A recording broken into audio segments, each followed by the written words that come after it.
In 1998, a fascinating study was conducted at Columbia University by Professor Claudia M. Mueller.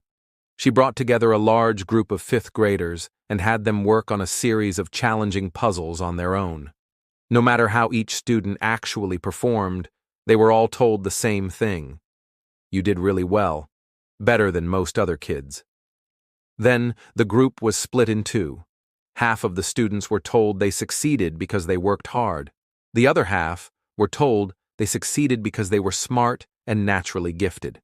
Next, each student was given 3 types of puzzles to choose from: easy, medium, and very difficult. Here's where it gets interesting. The kids who were praised for being smart gravitated toward the easy puzzles.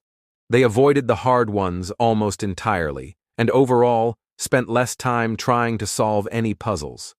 This was a clear sign of lower motivation. To top it off, when asked if they enjoyed the experience, most said it wasn't very fun.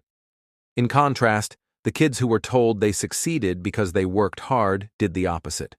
They spent more time on the harder puzzles, showed greater persistence, and were more motivated throughout the task. When asked about the experience, they said they actually enjoyed it. So what's going on here? This ties into a concept called locus of control, which refers to how much control you believe you have over your life and outcomes. The kids who were praised for being smart were led to believe in an external locus of control, the idea that their success came from something outside their influence. You can't control how smart you're born, after all. But the kids who were praised for their effort started to adopt an internal locus of control. They believed their actions, like working hard, were the reason for their success. And unlike intelligence, effort is something you have complete control over. Studies like this one have repeatedly shown that an internal locus of control is key to staying motivated. When you believe that you have the power to influence your results, you're more likely to keep pushing forward, even when things get tough. I've seen this play out in real life. Back in the day, I led a door-to-door sales team. This kind of work has one of the highest turnover rates. You've got to be incredibly motivated to handle getting rejected hundreds of times a day.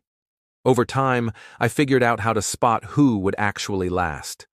I'd wait for a new rep to have their first bad day, their first day with 0 sales. And then I'd ask them a simple question. Why do you think you didn't make any sales today?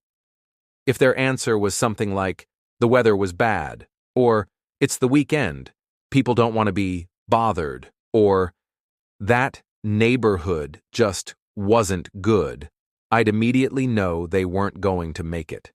They had an external locus of control. They blamed forces outside of themselves for their lack of success. And because they believed it was all out of their hands, they stopped putting in the effort. That's why they weren't making sales in the first place. This is the curse of an external locus of control. When you feel like nothing you do matters, you stop trying. You stop showing up. You give up. Because what's the point if the world's just against you? So how do we flip the script? How do you develop an internal locus of control and keep your motivation alive? Start by solving problems in your own life. And then take a moment to really acknowledge that you made it happen. Here's an example. Let's say you struggle with falling asleep. So you do some research and try a few things. You get more sunlight in the morning, you reserve your bed only for sleep, and you install a blue light filter on your phone. After a week, you find yourself falling asleep 15 minutes faster. Now stop and reflect.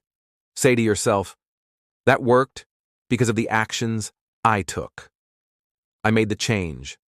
I created the result. That's how you build an internal locus of control, one win at a time. When you truly believe that your effort matters, that you have control over your outcomes, motivation becomes natural. You stop waiting for permission or luck, and you start creating the life you want.